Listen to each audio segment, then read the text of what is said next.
तो हम लोग बात करते हैं डेटा के बारे में, ठीक है। तो data refers to raw facts and figure that have no meaning on their own. Data आपका कैसे भी डेटा हो सकता है, अरेंजिंग में हो, मतलब कि आपके पास डेटा कुछ भी किसी तरीके का भी हो सकता है जिसका सेंस भी नहीं होता और सेंस के साथ भी होता है, ठीक है। कैसा भी डेटा हो सकता है। Think of data as individual piece of information, कुछ ऐसा इंफॉर्मेशन जो आपको बताने चाहे, जैसे कि कुछ डेटा के बारे में लिखा हुआ है तो ये भी एक तरीके का डेटा है। लाइक नंबर्स हो सकता है, वर्ड्स में भी हो सकता है, सिंबल्स कुछ हो सकता है। That are collected but not yet organized और प्रोसेस। अगर वो प्रोसेस तरीके से नहीं होता या प्रोसेस तरीके से होता है, so all we can data, ठीक है। बट इंफॉर्मेशन की अगर बात करें, वही डेटा अगर हमारा मीनिंगफुल हो, वो हमारी इन्फॉर्मेशन होगी। जैसे कि information is what we get after processing data to make it meaningful. Data हमारा कैसा भी हो सकता है, जिसका सेंस होता है, सेंस नहीं भी होता है, लेकिन उसका अगर सेंस होता है, मीनिंग होता है, कुछ समझ में आ रहा है, वो हमारी इन्फॉर्मेशन हो गई। When data is organize and put into context it becomes information. अब थोड़ा सा देखो, हम आगे देखते हैं। जो डेफिनेशन होती है डेटा की, raw facts and figures. Raw मतलब कच्चा, अधूरा। कुछ चीजें ऐसे होते हैं जो आपके सामने फैक्ट्स एंड फिगर्स दिखाते हैं लेकिन आपको नहीं समझ में आते, वो हमारा डेटा लेकिन सामने आपके प्रेजेंट हो रखा है। लाइक वाइज नंबर्स या सिंबल्स या वर्ड्स, ठीक है।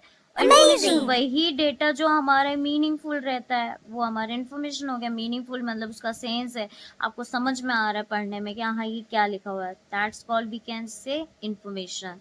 नेचर के अनऑर्गेनाइज अनप्रोसेस्ड उतना अच्छे तरीके से नहीं समझ आता है, बट ये अच्छे तरीके से समझ में आता है, ठीक है। एक नंबर राइट कर रही हूँ, मैं आपको समझा रही हूँ डेटा इन्फॉर्मेशन में आता है। एक आपके पास नंबर, जैसे कि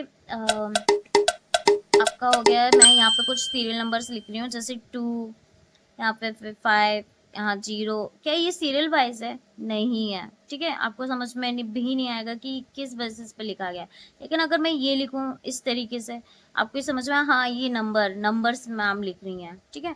तो नंबर्स लिख रहे हैं, आपको समझ में भी आ गई, ये इन्फॉर्मेशन हो गई। लेकिन ये नहीं समझ में आ रहा, अभी आप गेस कर सकते हो कि नंबर है कि रोल नंबर है कि सीरियल नंबर है, आप खुद से गेस करोगे कि क्या चीज़ है।